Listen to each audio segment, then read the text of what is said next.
Welcome to Dave Talks Ball in this October 3rd, 2024 episode, folks. It's Thursday night. You know all the feels. It's prediction night. We throw it out all on the line. We're having money-making weekend. A lot of predictions, a lot of statements being made tonight. I can't wait to bring it to you. We're going to get into this pretty quick, too. We'll talk a little bit. We're going to have Cooper Petagna, national recruiting analyst, host of the 105 guys from CBSSports.net and 247Sports join us. Talk a little Billy Napier. What could Sunday look like for Billy if he were not to make it? What would potentially Sunday look like for Billy Napier if Florida were to drop it to in-state foe UCF and Gus Malzahn? Also talk a little bit about what is the Deuce Knight commitment, flipping from Notre Dame, the George County quarterback at the 2025 class. Heading to Auburn. What does that mean? Does Auburn still need to go get another quarterback? We will discuss players we aren't talking about right now and more, folks. But before we get to it, let's thank our sponsors. Thank our sponsor, RHOBACK. Go to RHOBACK.com and use code SECU for 20% off your first purchase, guys. I mean, I see ads all the time from people wearing RHOBACK stuff. I highly encourage you to go use any of the stuff, any of the gear they're making. I mean, they got, I think, every college team in the SEC, really in the country. For whatever reason, you're not an SEC fan listening to this. But no, I highly encourage you to go check out our guys at RHOBACK. Again, guys, use code SECU for 20% off your first purchase. But let's get right to it, guys. Let's get right to it. We got Cooper joining us probably the bottom of the hour, around 8:30 Central, 9:30 Eastern. But let's get right to the first one, guys. Missouri at Texas A&M, 12 p.m. Eastern on ABC. A&M favored by 2.5. The point total here is 48.5. Set the tone for you here, folks. I said back in the summer, I thought this was the most underrated game of the season heading in, or in the SEC season at least, and I think even nationally heading in. I mean, I don't know why it wasn't talked about more, especially when we went and looked at the schedule. Now, Missouri's schedule, they roll in 4-0, 1-0 in SEC play. It was a little tougher than we thought. Boston College with Bill O'Brien in the first year, Thomas Castellanos then a little better. Vandy with Diego Pavia in them, much better. But for both teams, massive springboard game here for both teams, folks. Just take a look at both their schedules. Just take a look at both their schedules across the board. I'm about to read it. So, after A&M, Missouri has at UMass, again, whoever the hell scheduled that one, Auburn at home, at Alabama, bye week, Oklahoma, at South Carolina, at Mississippi State, and Arkansas. You win this, and again, 10-2 doesn't automatically get the Tigers in because of the strength of schedule. You win this, you feel pretty good. And I've been saying that back in the summer. You feel good about UMass, feel good about Auburn at home. It's an SEC game, but it is what it is. At Alabama, you could afford to drop that one. Oklahoma, at South Carolina could be tough. They're due to beat you. At Mississippi State, I think the worst team in the league. They should handle that. And then Arkansas. I mean, if they win this game, I see no less than 10-2 for the Tigers. For the Aggies, they win this. They come in already at, 4-1. They win this. They get a bye. Then they go at Mississippi State, host LSU, at South Carolina, New Mexico State at home, at Auburn and Texas. I mean, they're probably rolling into the month of November with a chance to play themselves in the playoffs. This is a massive game, folks. That's kind of the point of what I'm bringing. The winner is going to be feeling really good about their playoff chances heading into the month of November. 10-2 will be real. Now, speaking of storylines for both teams, starting with Texas A&M, what's the deal with the quarterback position? I know Mike Elko keeps saying it's a game-time decision each week. Connor Whitman didn't practice at all last week, was doing rehab. Seems to be getting a little better this week from talking to people over there, practicing, getting some reps for the ones. Who knows? I lean they go with Marcel Reed. I mean, you saw Eli Drinkwitz kind of said he thought it was semantics, them talking about that. I think Marcel Reed, too. Also, Missouri may have a little bit of a mole inside, folks. And Marcel Reed's sister works in the on-campus recruiting department there. They kind of kept her out of things. Eli Drinkwitz admitted that. You know who he got that from. Gus Malzahn, folks. Worked for the guy twice. He didn't let a Georgia GA go out to practice. And GAs are limited. You can only have 4. They help with a ton. Wouldn't let him out at practice because he played at Georgia the week of the Georgia game at Auburn. Take that for what is may. Who did Eli Drinkwitz learn from? Who's his mentor? Gus Malzahn. But again, I expect to see Marcel Reed. Eli Drinkwitz obviously feels the same. But for Missouri, how do they respond heading into the first road game of the 2024 season? That's something to keep an eye on. And some say Missouri has been a little underwhelming in 24. I don't really subscribe to that.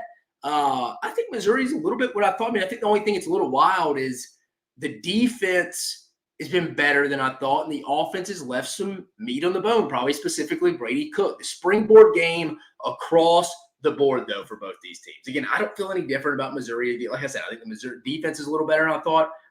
I think the offense, from an explosive play standpoint, could be better. But this game reminds me of the K-State game, Kansas State game. The Harrison Mevis 61-yarder as time expires. Reminds me of that. That springboarded Missouri to their Cotton Bowl victory over Ohio State, in my opinion. Only ranked matchup of the weekend. What happens? You got Luther Burden. You got Theo Weiss, Mookie Cooper, Brady Cook. They're all going to get that attention. But this game's going to come down to that Missouri offensive line, folks. This A&M defensive line, really talented, athletic. I mean, we know about the Shamar Turner, Shamar Stewart, Albert Regis, Nick Scorton. It's a talented group across the board, folks. Can guys like Armand Mimbo, the right tackle for Missouri, center Connor Tollison, and this Missouri outside zone blocking scheme take advantage of a Texas A&M defense that likes to get north? They don't like to really play laterally. It kind of what's the right word here? Kind of negates a little bit of their overall ability if you can get them sideways. It makes them get discipline in their gaps there. That'll be interesting. Can they hold up against this zone blocking scheme that Missouri loves to run? I actually think the duo of Nate Noel and Marcus Carroll, the two transfers, as a unit, those two, the duo is better than just Cody Schrader by himself. I don't even know how that's arguable. And I know Cody Schrader led the league in rushing last year, but Marcus Carroll gets a lot of yards after contact. Nate Noel, the slasher that can find holes in the backside and explode through them. Perfect fit for the outside zone scheme. Now, for A&M, can they hold up against the run? Can they be disciplined against this scheme? The Aggies are currently allowing 69% per carry rushing averages to FBS teams. So they're allowing 69% of teams' average rushing yards. This means that if you come into the game rushing for about 5 yards per carry, A&M will more than likely hold you to about 3.5. So they're giving up some. But the scary part for A&M will be if Missouri can establish the run game and then the play action over the top becomes even easier with guys like Luther Burden and the rest of the Missouri wide receiver unit, especially if A&M's adding defenders into the box from the secondary spot. And then on the other side, Marcel Reed, he's going to have to be better in the passing game. He's taking care of the football, and he's winning football games. They're +6 in their 2 SEC games against Florida and Arkansas. But against Missouri, Texas A&M, I think, will have to have some kind of passing game to ultimately win, in my opinion. Keep this in mind. Marcel Reed has not thrown for over 180 yards in 3 starts, folks. He's not thrown for over. He's 3-0. He's not turned the ball over, but he's been in that 168, 172, 175 range. The Missouri defense, folks, on the other end, it's better than expected so far with first-year DC Corey Batoon. At the end of the day, I think A&M creates some plays on the ground with Le'Veon Moss and Amari Daniels, but they won't create enough plays in the passing game. I think to ask Marcel Reed to totally flip that switch and become an explosive playmaker through the air, which I think he's going to have to because A&M's defense is good, but they're prone to explosive plays. I think this Missouri offense, I know it's their first road game. Brady Cook essentially said practice is louder than Kyle Field. I don't know why you would say that. Mike Elko is encouraging that, gets out to the 12th man. You're only asking for it to be louder. But in Missouri's defensively, they've seen similar quarterbacks to Marcel Reed. I don't think they're going to be able to run. Diego Pavia, he runs a lot. Thomas Castellanos from BC runs a lot. They've seen this. I think those 2 games against Boston College and Vanderbilt will help the Missouri defense and Corey Batoon prepare for this. This had to help them in a week of preparation. I think Missouri's too good offensively to be completely held in check. Give me Missouri, folks. Low-scoring affair, 28-20 Missouri. I just think, again, I've changed my ways of thinking over the last 3 or 4 years in football. Again, I love not turning the football over. I love running the football. But in today's college football, it's in 2008, 2009 anymore. You have to generate explosive plays at some point. Obviously, taking care of the football, being good in the red zone, running the football, stopping the run, that always wins in football. It travels. But I think to ultimately win big games against other good teams, again, Arkansas and Florida are average to below average teams right now. They beat themselves. If you want to beat a good team, you have to be explosive through the area. I just don't see that just magically flipping this week. Give me Missouri in a 1-score game, 28-20. Next, Tennessee at Arkansas. Tennessee currently favored by 13.5 in this one. Point total 56.5. 7:30 p.m. Eastern Standard Time Zone on ABC. Like I said, Tennessee a 13.5 point favorite. Point total 56.5 as we stand right now. Setting the tone for you. If I'm a Tennessee fan, how do you feel about this one? You're really about the only team in the SEC that has not played just a bad game yet. You just haven't played a bad game for whatever reason. I mean, it's a positive thing, but everyone else in the league's kind of reared their ugly head at some point. What do we think about this week? Arkansas is a dangerous team from a standpoint. Is this their last hurrah as just an overall fan base at home? Again, I think for them to get to a bowl game, they got to get one of these next two against Tennessee, which that's a tall task. And then LSU, because Arkansas goes on a bye week, and they get LSU the week after LSU plays Ole Miss. So it sets up nicely for Arkansas. But specifically to this one, coming off a bye week, I think Tennessee's locked in. This seems like a very mature Tennessee team. And I think 8 times out of 10, Tennessee wins this game. But for some reason, dude, I just think Arkansas plays well. Again, most teams don't play well every weekend, folks. They don't bring their A game. Tennessee certainly could. I just don't know. I mean, Arkansas is one of the more Jekyll and Hyde teams. Sometimes they look good. Sometimes you're like, man, that's a dangerous team right there. And they just go beat themselves. I mean, me and Chris Phillips. We were at the Arkansas Auburn game. They won by 10. Felt like it could have been worse. Probably should have won the Oklahoma State game and had chances in the fourth quarter to beat A&M. They could be 5-0. Again, Tennessee's the better team. Don't get me wrong here, folks. But it will be interesting to see are we getting good Taylor Green or bad Taylor Green? Bad Taylor Green. Tennessee covers this 13.5 with no problem. It doesn't even look back, guys. They don't even look back. Again, the improvement of the entire Tennessee team is that defensive front. What does Bobby Petrino scheme up in this one, folks? It's kind of like, what's the mindset this week? That's kind of where I'm at on this one. I don't know. It seems like a game that you feel you're a little worried. You got to be if you're Tennessee, because you're not. I mean, again, Tennessee's on the upswing. They're playing well. Josh Heupel has the program rolling. But they're not to the point yet where they can overlook this kind of game. They're just not. I mean, hell, even Nick Saban in 2014, his, 6th, 7th year at Alabama, if it wasn't for Landon Collins just totally abandoning an assignment and reading the play and going to make a pick across the field, they probably lose that game. Again, at RHOBACK Stadium can be a little dangerous. Granted, Arkansas has not played well there recently. They really haven't. What's going to happen, though? I think this game's close in the first half. I do. I think this game's close to the first half. Would not shock me if it goes in the fourth quarter with a one-score game. But I think Tennessee's going to have to open up a little bit more than they did against Oklahoma. I think Arkansas is probably right now the best team Tennessee's played, or they will be. NC State, below average.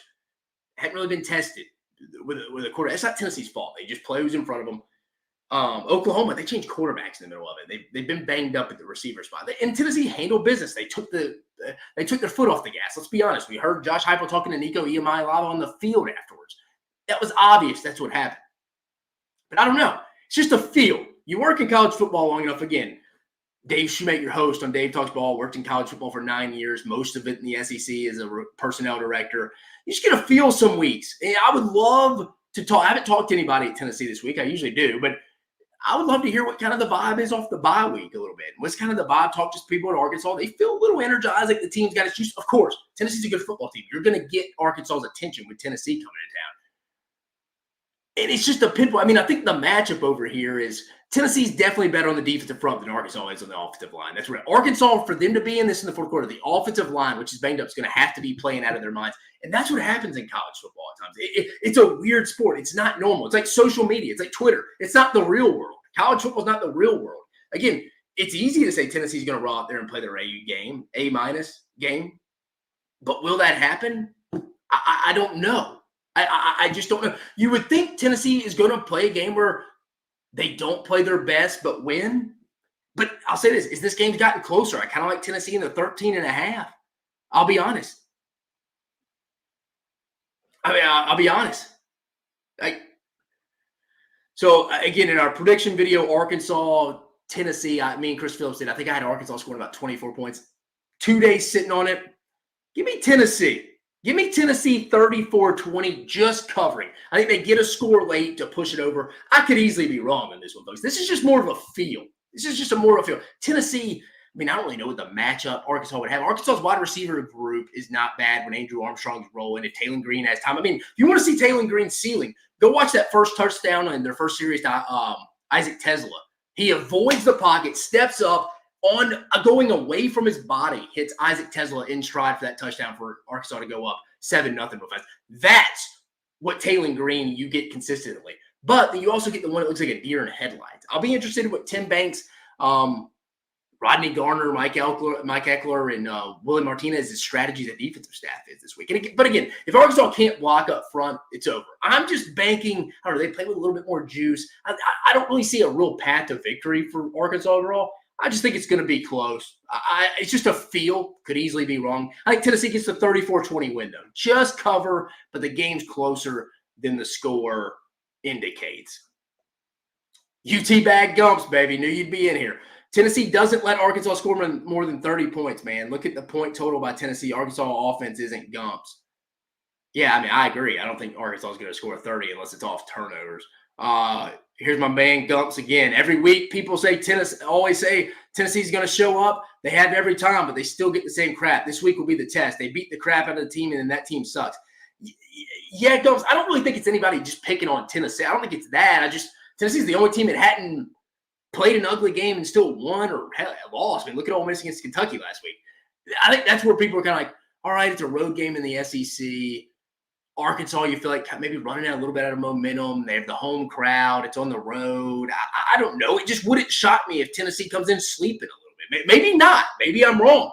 I could easily be wrong. But if I'm a Tennessee fan, I'm not just rolling the balls out here and just cracking open a beer on Saturday night and being like, let me just watch to see how bad we beat these guys. You got to be concerned a little bit. Yeah, Tennessee is not to the point where they can just go beat people. Like just with ease. I think they win this game. I have them covered by half a point. I just don't think it's just, hey, guys, we go to Fayetteville. We go to Razorback Stadium. We're going to go beat the crap out of these guys. No, I don't think Tennessee's to that point yet. Again, you never know in college football, guys. If Tennessee goes and turns the ball over 3 times, all bets are off, dude. I mean, that's what we face in college football. It's not the real world. UT bag gumps. Goalpost gets moved. Oklahoma was supposed to be the team after NC State was the team. Heupel doesn't let these guys sleep. Yeah, that wasn't me, brother. I thought the NC State game would be 42-17, about what it was, and I thought Tennessee would beat Oklahoma. Matt, he wants the next match. Appreciate you listening, Matt. We'll get to it here in just a minute, brother. No, I'm with you, Gumps. I know you're not saying that. Me and you are just going back and forth. But let's go to the next game there. Sorry, Gumps. Ole Miss at South Carolina. 3:30 p.m. Eastern Standard Time Zone, folks. On ESPN. Ole Miss favored by 9. 53.5 point total. Set the tone for you. Ole Miss fans did not expect to be heading into a must-win matchup this Saturday in Cola. And again, for people who aren't familiar, Cola means Columbia, South Carolina. But it works. This was a look-ahead game next week to the matchup in Baton Rouge heading into this one. That's what most Ole Miss fans were concerned about. No, I mean, this is a legit game that Ole Miss can go and lose. Now, if Ole Miss does lose this game, they'll be staring down the barrel of being the most disappointing team in the entire 2024 season, and we are only in week 6. Now, for South Carolina, coming off a bye week, you have another big opportunity in your house once again right in front of you. It felt like you left the LSU game on the table, could have won that one. You win, 8 wins is a real possibility on Saturday. Can you take advantage, South Carolina? Now, big question mark. What's the health of Lenore Sellers and Rocket Sanders? That'll be key. I do think South Carolina has a matchup advantage, though, on the other side of the football. Their defensive line versus the Ole Miss offensive line. Now, I think the South Carolina defensive line is different than the Kentucky defensive line. Kentucky's more power, 2-gap, or South Carolina's going to pin their ears back with guys like Dylan Stewart and Kyle Kennard. The South Carolina defense should be able to handle its own, though, but can the offense generate enough explosive plays versus a good Ole Miss defense?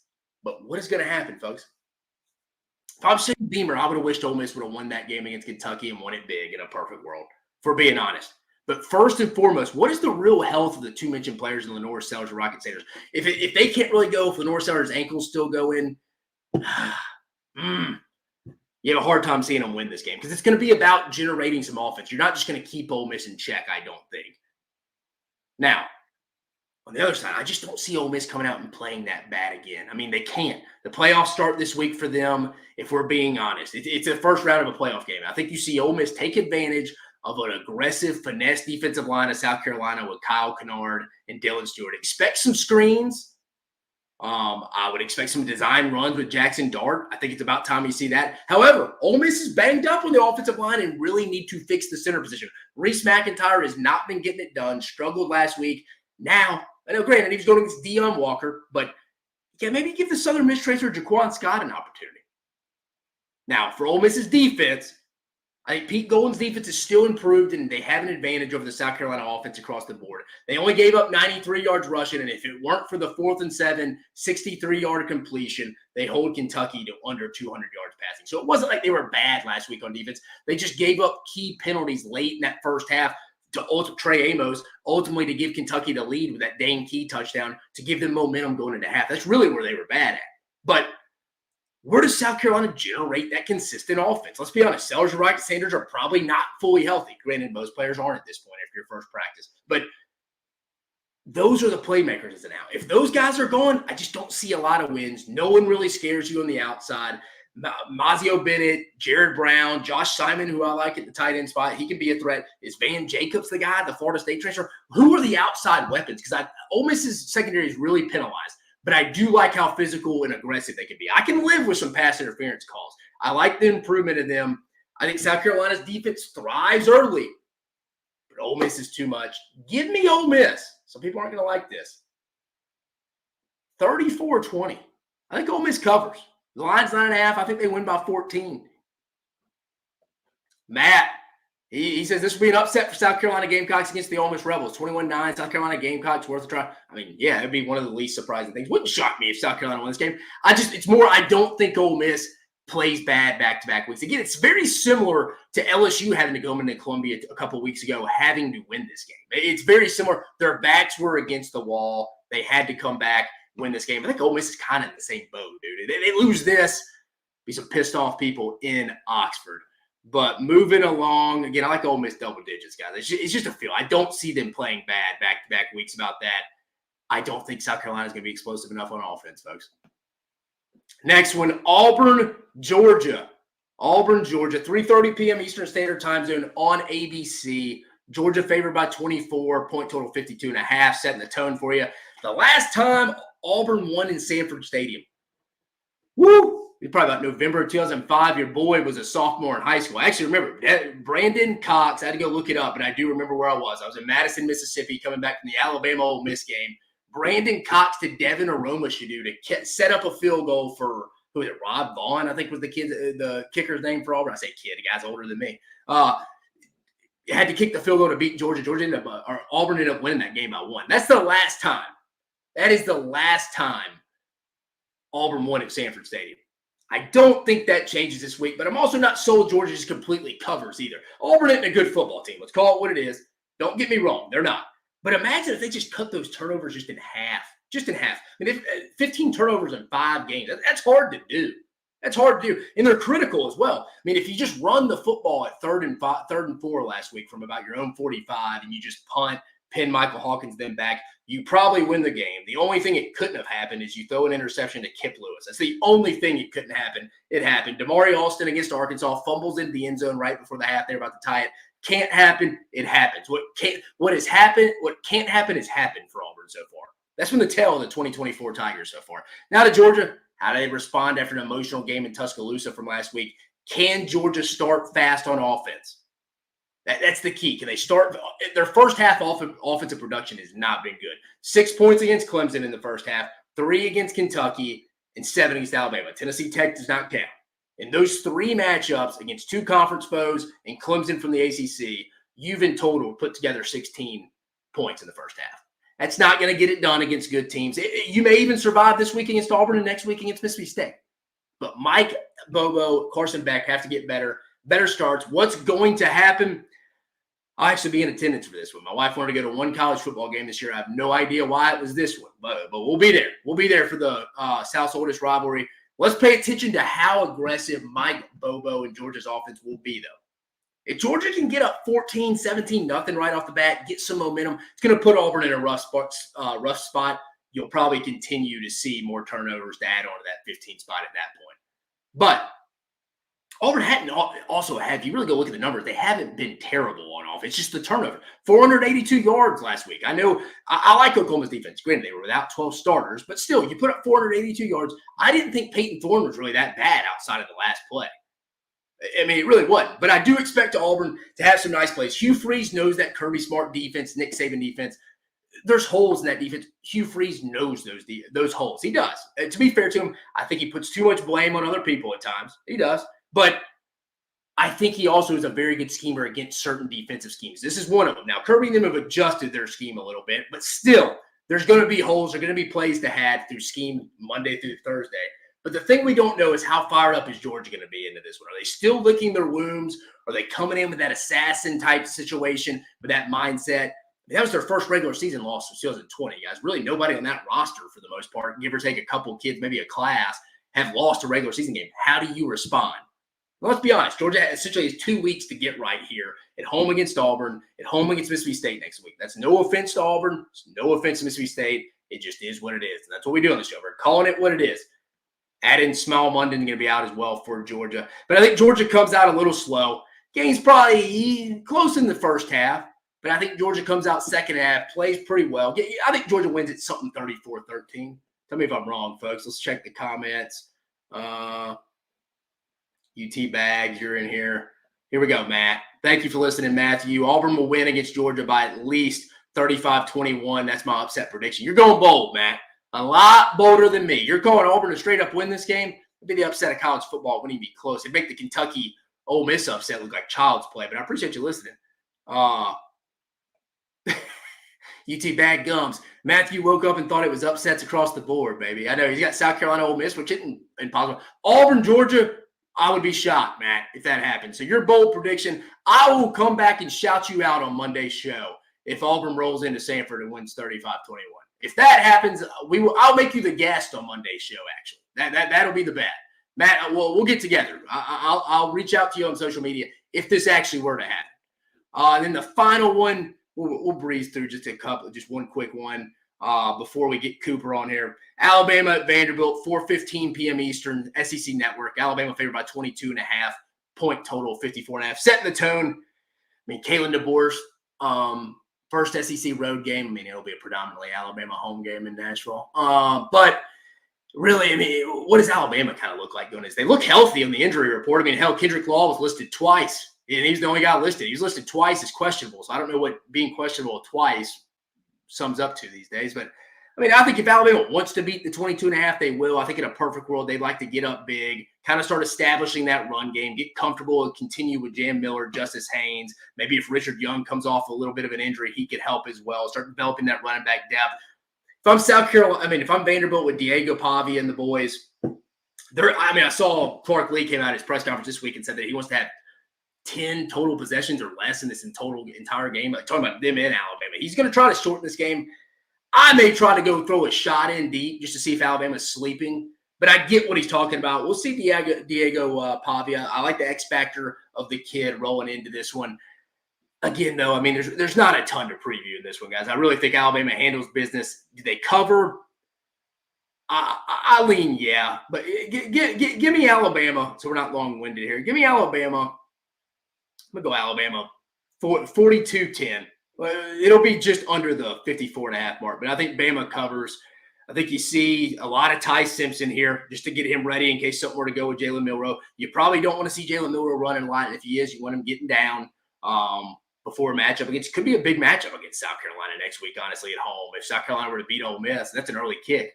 But for Vanderbilt, coming off a bye week, again, it's probably Clark. It's not probably. It's Clark Lee's best team he's had in Nashville.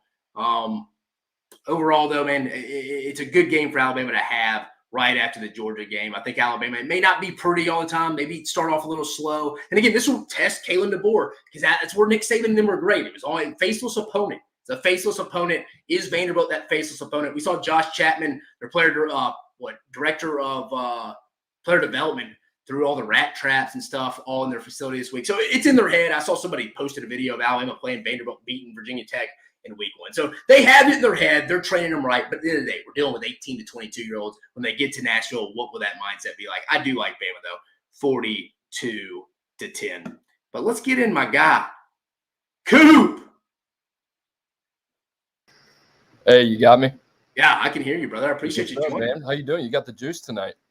Dude, I had a well, here you go. That's why I figured. Wife and baby are sleeping at the in-laws tonight. Your boy's just having a hell of a night. And I appreciate you joining us, guys. But for people who don't know, my buddy here, longtime buddy, 247 Sports, Cooper Petagna, recruiting analyst. Go give him the follow at C Petagna, Petagna 247. Coop, what's going on, brother? You're actually in the nasty right now, aren't you? I am in the nasty, getting ready for another Top 247 update next Wednesday. So, me and the crew working late night, pouring through the tape and trying to get this 2025 class right. So people, just so they know too, Cooper's not just like a media guy that's been doing recruiting stuff for a while. And that's not a shot at anybody who's been that. There's a ton of people who've seen a lot of football today, but Cooper's actually worked in buildings. So he has the background similar to me. Been at bigger schools than I have. I mean, he went to school at LSU, worked at Alabama, worked at Michigan, worked at Washington with Chris Peterson. He's been around the block, one of the best evaluators I personally know. So just wanted to bring him on the show here. Let me get his banner up too before we get on here. And just bring him on and talk a little Deuce Knight, talk a little freshman that'll step up down the line here. But Coop, speaking up, so George County quarterback, it's actually where my grandparents live, committed to Notre Dame for a while. Deuce Knight, walk us through that recruitment. Tell me how big of an impact you think he will be for Hugh Freeze and Auburn heading into 2025. And to also add to it, I know it's another question, other layer, third question here. What do you think that sets up the Auburn quarterback room to look like heading into next year? It looks like it's probably going to be a pretty critical year for Hugh. Yeah, I'll knock them down one at a time. The recruitment has been a little bit haywire over the last, I would say, 4 to 5 weeks, just in terms of Deuce Knight obviously flirting with Auburn. He's been on campus multiple times. Our guy Tom Lloyd doing an incredible job tracking that whole thing. So it's felt a little bit inevitable. Obviously, he's been committed to Marcus Freeman in Notre Dame, but it felt like, all right, this is the way that it was going to be going. He's got a good relationship with Hugh Freeze. I think he ultimately, at the end of the day, you can look at a lot of different reasons for why he made the decision to go to Auburn, but I think he wanted to be closer to home, right? And obviously the financials play a part into that, but I think that won out at the end of the day. And I think, this was a decision that I think, at least behind the scenes, that was made a couple of weeks ago. But he was kind of going back and forth. And, I think Auburn did a good job maybe leveraging some quarterbacks against each other. That's where Julian Lewis kind of came into it. Ultimately, Deuce Knight jumps in the boat, gets it done. And in terms of impact, I think this is the interesting part with the industry, right? You got a guy ranked in the top 40. He's a top 5 player at his position.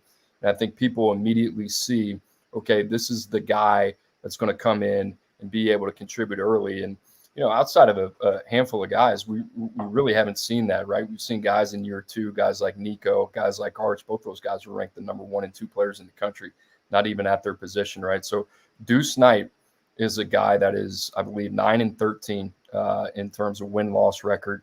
He's over 65% this year as a passer. He's dealing with the right quad injury. He's only played in 3 games. He started working with a private quarterback coach in March of this year. He is a super raw passer.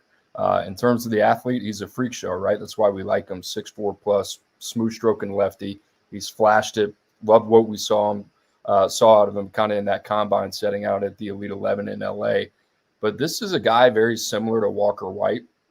If you're Auburn, you're really intrigued with it, because you got a high ceiling guy that's going to take a little bit of seasoning, but there's also a low floor that comes with this as well. So how does it really shake up things for Auburn in terms of 2025? I don't think it should change their outlook at all. I don't think Walker White, Deuce Knight is going to be your quarterback of the future in 2025. I think by 2026, we can start having those conversations, but they need to go out in the portal market and be able to attract one of the best arms out there, which we're going to have to wait and see. And all that stuff is starting early. So that's going to be the fascinating part, right? I think they thought with Peyton Thorne, they could kind of kick the can down the road and maybe reallocate some resources elsewhere. And to their credit, they've done a really good job recruiting. But I think the quarterback position is a little bit more of an issue than they ever anticipated. Yeah, I hear people today like talking about comparing it to a Nico situation. I was even on a Texas show today. I was like, it's not really fair to Nico or Deuce, honestly, because like I think you mentioned, you go back and watch the film. He's left-handed. You feel like it's a pretty raw overall prospect, a piece of clay that you could need to mold that Hugh Freeze get him into his system. Nico felt a little bit more, and I know he redshirted behind Joe Milton last year, but felt a little bit more ready-made. Am I wrong in thinking that, Coop? No, I don't think so at all. I mean, Nico is a very instinctual player, and I mean that by the way that not only as a passer and a 3-level passer and the accuracy, but the instincts, the ability to extend plays with his legs. And, Deuce Knight needs reps. I think that's really important for him and needs time to develop.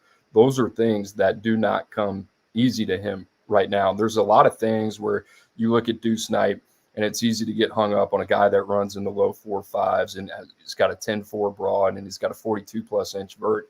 You turn on the tape, you don't exactly see that all the time. You see flashes of it, but you don't see it consistently. So to compare Nico, who was the number 2 player in the country and really outside of Arch, I mean, you could have gone either way and sold me on it. That wouldn't have been an issue.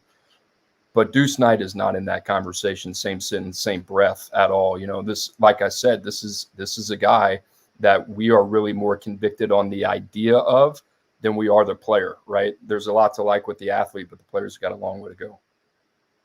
Coop, you've been doing this with, again, Cooper Petagna joining us from 247 Sports, does a phenomenal job with their rankings over there. Coop, you've been doing this. What was your first year on this side of things? 21? 21, yep. So is it the 21 recruiting class or 22 recruiting class? 22 cycle. 22 cycle. So you have a pretty good Rolodex at this point from this side of things, from the media side of evaluation, obviously outside of the rest of the years you've worked in college football as well and had your eyes trained to watch these guys. You can kind of see the transition from the freshman standpoint here. Again, 2 questions on top of each other. What freshmen down the line do you see making an impact this season that we're currently not talking about? And do you think freshmen are more ready to go contribute sooner rather than later than they did probably back when me and you were in college or back when me and you were in high school in that like 06 to 09 range? Feels like it, right? I mean, I went on Greg McElroy and Cole Kubelik's radio show this morning. They asked the same exact question about, who are some guys that could contribute a little bit later in the season. And, are you seeing a difference in terms of the early impact? And I would say yes. And that's more just, subjective. I haven't gotten into it. I haven't really dug on it. But it feels like that, right? It feels like guys are having an impact a little bit earlier in their career. And we're going to see some guys really kind of later in the season. I think 2 guys at the linebacker position, Kingston Viliamu-Asa, Sammy Brown. Viliamu-Asa at Notre Dame, I think, is a guy that's always had a super mature game. I think Sammy Brown's always been a little bit more of an athlete. Now he's getting the reps. They need him to step in and play. And this is valuable experience for them. I think Clemson's schedule sets up well. I think on the receiver side for Clemson, TJ Moore is a name that I'm really excited about here in the second half. I think Bryant Wesco too. So, I mean, you go down the list, man, and Mbakwe made some plays on Saturday night. He made a big play. Yeah. And that kid didn't even really play defensive back in high school. Right? Yeah, and a dynamic kid. So you can go down the list. Luke Reynolds, Cooper Cousins at Penn State, Caden Durham's come on hot here for LSU. So we got a question here from you. Somebody, UT Bag Gumps, big Tennessee guy, is a great listener. Follows our show. He asked about your guy Mike Matthews, playing receiver coming out. What's your thoughts on him? Obviously, kind of a deeper wide receiver room. Yeah, like Mike Matthews. If Mike Matthews any other year wasn't in that generational receiving class where, we had 7 receivers in the top 32, and you go down the list and, guys like Jeremiah Smith and Cam Coleman and Ryan Williams, TJ Moore, Ryan Wingo, right? Terry Bussey, all those guys, Gatlin Bear, who's at Oregon. I mean, just freak show.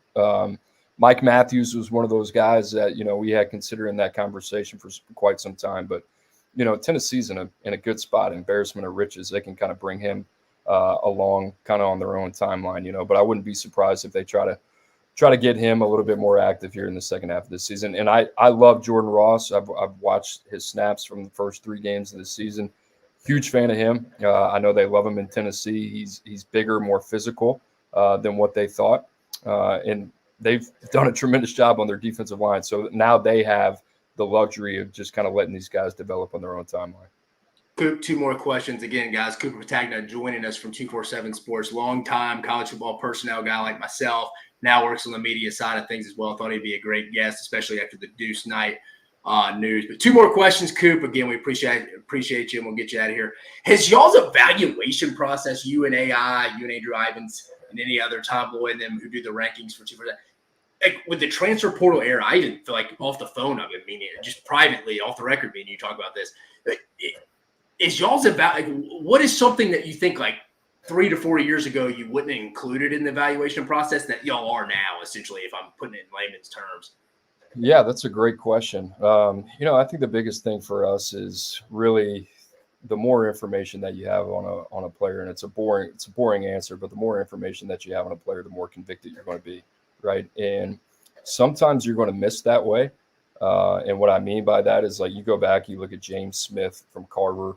We never got to really see him live. I went, saw him down play in Montgomery.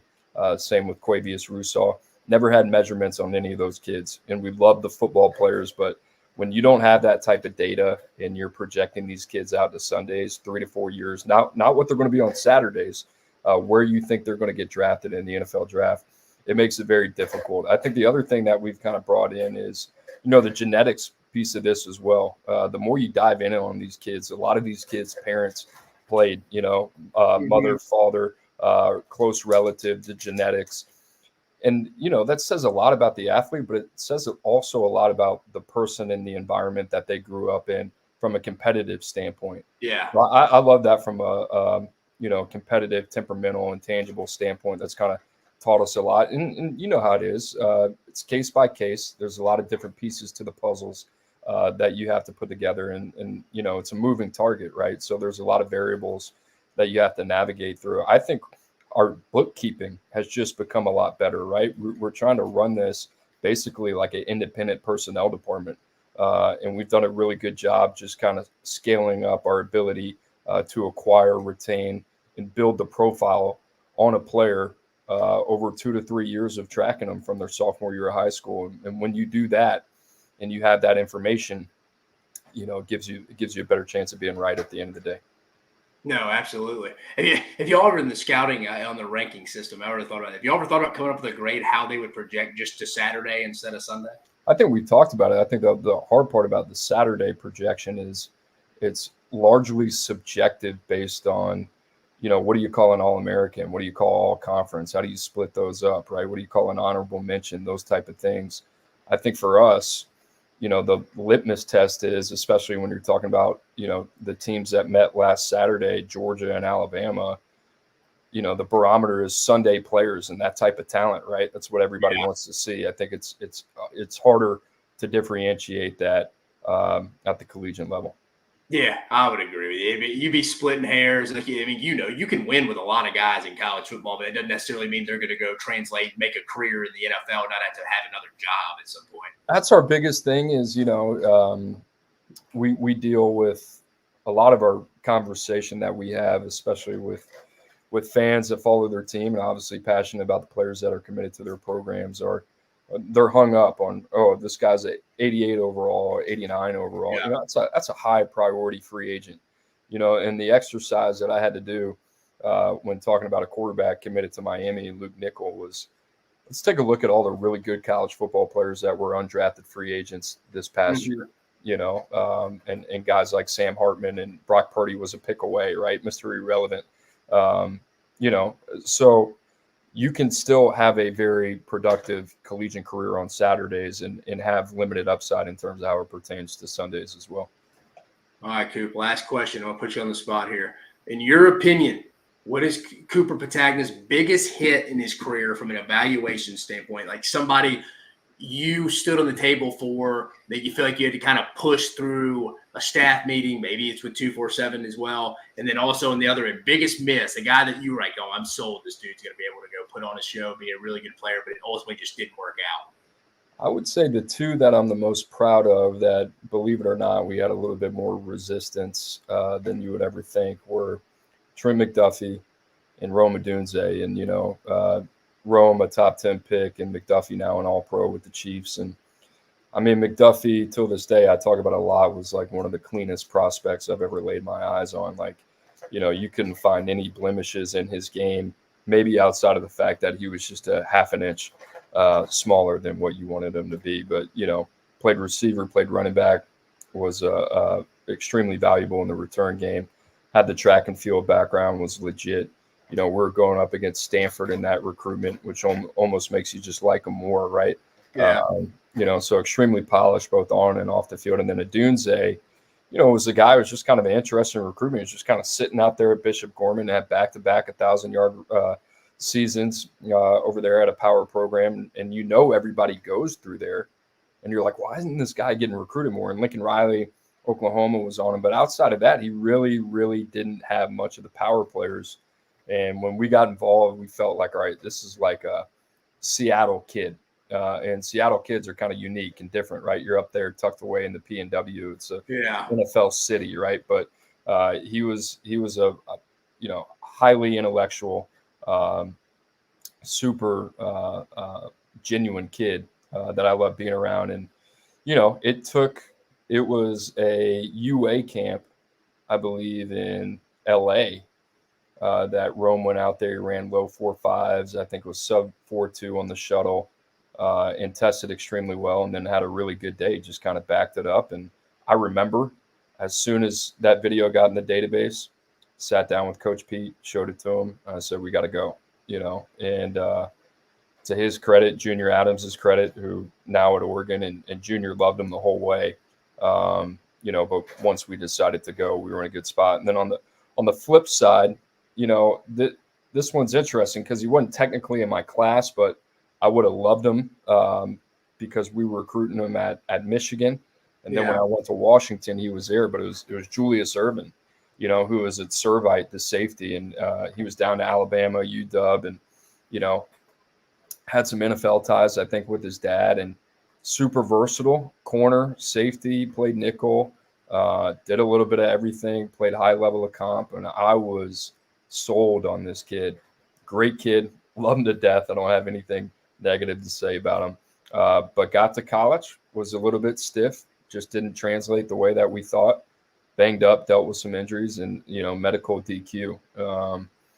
But I love him. Mickey Ayu was another guy that I thought was going to be a program player, help for us, and he was out of the program within a year. And outside of Julius, I think the misses, what I always remember is like misses typically come down to between the ears. Like I that first cycle at 247, it's like, I go back and it's Chris Marshall. He's at Boise State. He's been in 3 schools. Keontae Goodwin, flamed out, not playing anymore. Anthony Lucas, I think DeAnton Lynn's going to get him right. But we're holding our breath there for a second. I mean, you go down the list, that Texas A&M class, Smoke Bowie was another guy we had highly rated. It's just like, these kids don't love ball, which I think is very difficult for us to kind of find out sometimes. It's tough. It's tough to bet on those guys. So and long story short, I think the character piece weighs into it now more than ever. You got to be careful with it. But, if we're hearing some things that are kind of going haywire, our antennas kind of go up a little bit as well. It's kind of a little bit like a kid. Now, again, I don't really know from a mental standpoint, but I know he's a track and field kid at heart. Is the Nick Harbor kid from South Carolina. Does it ever click from him from a football standpoint? Because like you talked about the measurables and stuff. I mean, double check on all 3 of those across the board from the size, speed. Yeah, and to the defense of many at 247, that was a concern of Nick coming out, was like, does this guy love football? And I was juiced about the kid, more about the fact that I'm like, all right, if this guy, 3/4 of his ability as a 5 technique or a stand-up pass rusher, this kid's going to go in the top 10. And then you hear, all right, he's going to South Carolina. He wants to play receiver. He doesn't want to put on the weight. He's got to keep the weight off for track and field. And then it's like, all right, well, are you fully committed to one or like, you know what I'm saying? So did you really give yourself a shot to be the best at it? And he's immensely talented. He can run. But here's my thing. At the end of the day, Nick Harbor, if we end up missing on that kid, then we missed on a 6'5", 225-pound kid that ran 10.18. and had, double-digit sacks as a junior. So be it. It Well, happens. shoot, I was talking to him too. Taylor Edwards it's like 2 weeks ago. We were talking about Nick Harbor and them taking him. He's like, dude, we'd look like idiots if we didn't take that guy. Nobody in the country would turn. No one's gonna blame you. Yeah. Right. Just take him, figure it out. If it doesn't work, everybody, your hindsight's 20/20. You're lying if you have said, "No, man, I wouldn't have taken him. I thought he's soft from a track and field standpoint. I wouldn't have taken the big junior who could run." I mean, he is literally the definition of height, speed, right? I mean, that's what you get taught to do. So. No doubt. Well, Coop, I appreciate you taking the time, brother. I know it's getting a little late here. You got to go continue to do the rankings. Again, guys, 247 Sports, Cooper Petagna, join us. Go give him the follow at CPetagna247. That is CPETAGNA 247. Coop, appreciate you joining us, brother. Thanks, buddy. See you, man. Good night. Again, guys, Cooper Petagna joined us. One of the best evaluators I've ever worked with. Well, technically, we've never worked. We had a lot of phone conversations. Common friends. We see each other at all these conventions. Thought he'd be great to come on and talk about the Deuce Knight commitment from Auburn, talk about some freshmen that could be. I like the Jalen Mbakwe one. I could see that one as well. Mike Matthews, who our guy Gumps brought up, Tennessee fan wants to know about him. I thought that was a good one as well. But, guys, I wanted to go through one more prediction because Coop got in. He had to get out, so I wanted to push that one up. Last one, let me go back to the banner. We're going to talk a little UCF, Florida as well. I'm going to bring that one up. UCF at Florida. 7:45 p.m. Eastern Standard Time Zone, SEC Network. UCF favored by 2.5. This line is flipped. I think it opened up Florida 2.5. Point total 61.5 now. Setting the tone. Let's be honest, guys. This game's bigger to UCF and Gus Malzahn than the game against Prime in Colorado was last year. To them and to the UCF fans, this is a bigger game. They want to go back-to-back wins against Florida. Now, that game last week, total debacle, but internally, this is going to be UCF Super Bowl. Believe me, I've worked for Gus Malzahn twice. Once at Auburn in 2016 and in 2021, my last season in college football at UCF. This is a game that he knows will potentially elevate his program more than the win over Colorado. It doesn't matter how bad Florida is. It really doesn't matter. UCF's going to travel well to this one. This is a big game. But from a Florida standpoint, where are they going to be mentally? Coming off a bye week, trip to Knoxville next week, revenge game for Tennessee. Billy Napier claims it's the best bye week he's ever had in his career. They changed some practice scripts up. What does that mean? I don't know. I'm just going back listening to his press conference. That's what he says. Florida, just a complete unknown coming to this one. I will have a hard time believing anyone wants this game more than UCF's locker room. UCF. Now, their second best receiver, who we signed when I was there, Xavier Townsend, has entered the portal. Redshirting, entered the portal. That'll be interesting because right now their only threat on the outside really is Kobe Hudson. And Travis Hunter took him away last week. But what's going to happen? I'll be honest, I really don't know, and I don't think anyone does. I do know UCF will treat this like a Super Bowl. Florida has more talent across the board. If both teams play to their ceiling, Florida's going to win this football game. But everyone wants to talk about the Florida offense. But what about the defense of Florida? What about Austin Armstrong? What about Ron Roberts? If Florida can't stop the UCF rushing attack, who comes into this one as the second best rushing offense in the entire country, add in Florida if they can't tackle, if they're not filling gaps. I'm telling you, Gus Malzahn really wants this game. He wants to be in the headlines. Maybe even this is the kind of game that could get him into the category of getting that Arkansas job if Sam Pittman were to get let go or if he retires at the end of the year. There's always going to be big booster people that back Gus Malzahn because he's from Arkansas. He's from the natural state. Again, massive game. I don't care how bad Florida is. This would be a big win for Gus and UCF. I actually believe both teams are going to score some points in here. Honestly, I kind of like the over in this game, the over 61.5. But this one comes down to who plays better on the defensive side of the football. It's Ted Roof, defense coordinator at UCF, versus I think Ron Roberts and Austin Armstrong. I think both offenses have good days. Who protects the football? Complete unknown game. I'm going to go with the team that I know is going to be fired up to be there. Give me UCF in a 34-30 win. It's not even really an upset right now because they're favored by 2.5 at the Swamp. But that tells you where Florida is. UCF is a favorite in the Swamp. It is a 2.5-point favorite coming to the Swamp in year 3 of Billy Napier. Again, this game could go all over the place. I'm taking UCF, though, because I know it's going to be a big game for them. It's going to be echoed throughout the whole week. I mean, honestly, again, if I'm Billy Napier, I'd probably rather them beat Colorado, just like if I was Shane Beamer, I'd rather Ole Miss have beaten Kentucky last week. But I think UCF gets this one 34-30. Let's go to the comments. UT Bags. He liked Coop. Great guest. No, I appreciate you Ons the Gray's back, baby. My favorite Oklahoma Sooner out there. We're rolling with Hawkins. Brent Venables said they still practice hard to be ready if needed. Hawkins thinks he's bulletproof. Yeah, you're right. He does. Matthew Henson, if Knights win against Florida by 35-30, then Billy will be fired. Yep, that brings me to my next point there, Matt. I'm glad you brought that up. Decent chance Billy Napier's fired on Sunday. Now, most teams don't fire their coach till they go into a bye week. Florida's next bye week's the week before Georgia. So, like, middle of October, a couple more weeks.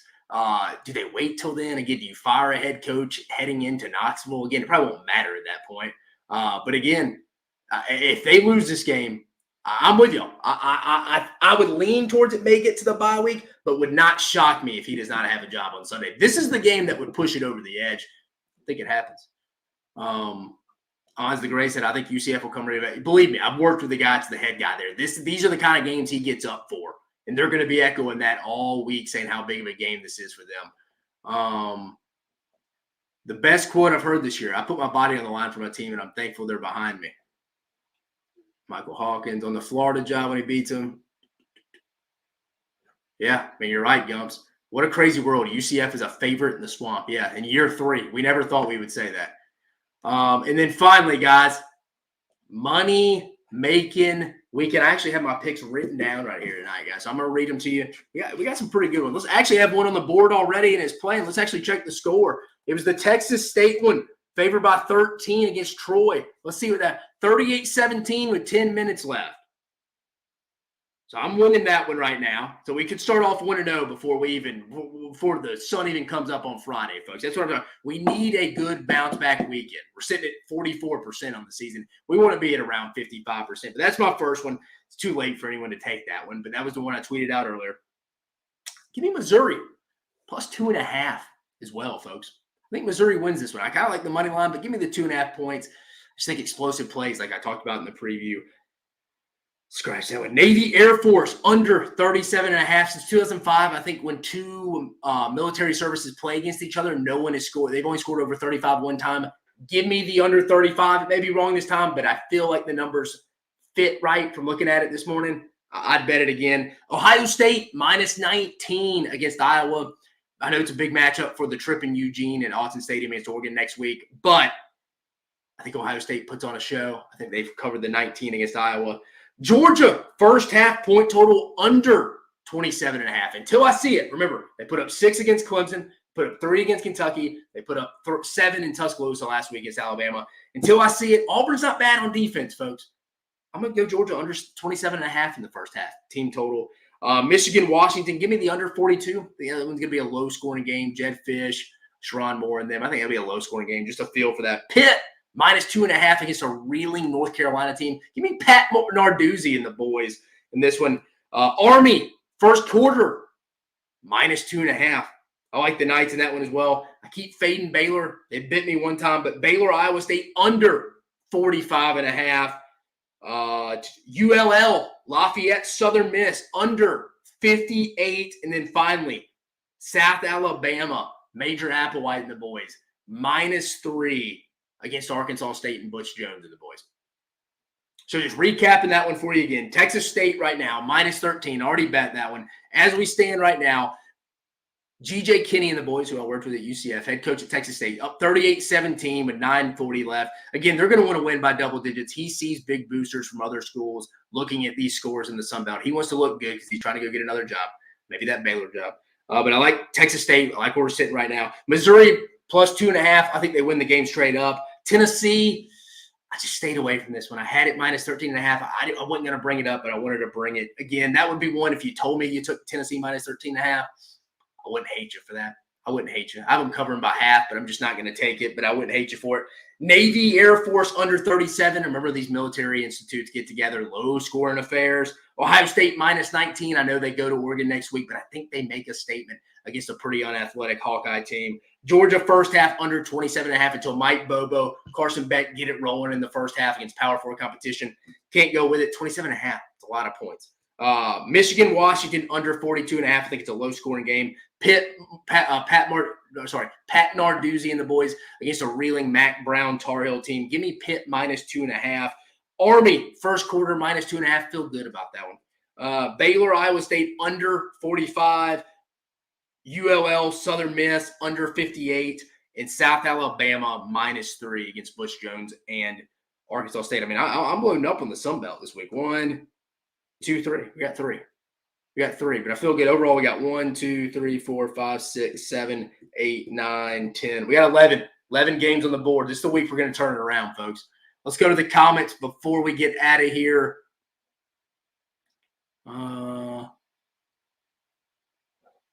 Anybody else? Power 4 still feels weird. Good luck. Really no comments in here. Matt coming here. Good luck for Texas Longhorns. Also, Missouri Tigers will be undefeated if pleased. My guy Gump says Missouri is a trash schedule. Matthew. UT Bags. Butch Jones is a tool. Assuming you're not a Red Wolf fan there. UT Bags. UT Bags. I slid it at 17 on FanDuel. I raised my payout. What are you talking about? The Ohio State game, Gumps? And then Ons the Gray, my favorite Oklahoma Sooner. Power 4 still feels weird. I wish they would have just formed a 4-16 team playoff. Yeah, I mean, you saw the Big Ten SEC meeting in Nashville to talk about a potential 70, 72 team super power conference. I don't want to talk about that. It's college football season. We actually have games to discuss. But those are my money-making bets. Guys, I thought we had a pretty good episode. We caught it right at an hour. We're usually going 15 minutes over. Got right to predictions. We got Missouri getting the big win in College Station this week, setting up well for them to have a real shot heading into the college football playoff or going to the college football playoff heading into the month of November. Next one, I think Tennessee. If I'm a Tennessee fan, I feel good, but a little concerned because my team's the only team out of the 16 that hadn't played a bad game yet. Does that happen in Fayetteville and probably one of Arkansas's last hoorahs, I would feel. I got Tennessee winning it, though, covering by half a point. Ole Miss at South Carolina. I actually feel Ole Miss comes and gives their best shot. Ole Miss fans were not expecting to be in a must-win situation this early. They get it done, though. Their backs are against the wall. I don't think they play bad back-to-back weeks. Auburn at Georgia. Kind of like it to be close in the first half. Again, though, Auburn has not won there since 2005 when I was a sophomore in high school. Brandon Cox, Devin Arumashadu setting up that game-winning field goal for Mr. Vaughn back in 2005. Most people don't even remember that. I'll be there, though. Me and my wife will be there. Georgia -24 in that one. It's a lot of points to cover. I do think Georgia does get the bounce-back win, though. Again, their first game coming off a loss since 2020. Alabama at Vanderbilt. You'd like Alabama to come get an early lead, kind of get some guys rested before they head into it. Could be a big potential matchup at home next week against South Carolina, especially if South Carolina gets the dub against Ole Miss in the pretty much same time slot. Then UCF at Florida. Could be a loser-lead town game here for Billy Napier. If he loses this game, again, I think he's gone already. There's a very good chance he's gone by Sunday, and I'm doing a reaction video for you folks on Sunday talking about Florida's potential candidates heading down. UCF, I think, gets it done because they want it more. I don't know what Florida's going to be coming into. I don't care if it was the best bye week you've ever had. Give me UCF and Gus Malzahn because I know how they'll prepare that week heading into that. We had 247 recruiting analyst Cooper Petagna come in, talk impact of Deuce Knight to Auburn. I think he's going to have to be a reps guy. Auburn's still going to have to go set that market in the transfer portal. Actually, I've heard Auburn's going to have about $8-9 million invested in that 2025 roster. The guys currently on that roster, quarterback, and probably adding another running back, wide receiver, and some defensive guys from talking to people over there. Just a heads up. Some impact freshmen. He mentioned Jalen Mbakwe from Alabama in the secondary, how the evaluation process has changed. Biggest hit and misses in his career as well. Then I gave you 11 phenomenal picks on Money Making Weekend, guys. I appreciate you joining me on this episode of Dave Talks Ball. I'll see you on Monday, guys. Let's have a hell of a weekend. You have a phenomenal night.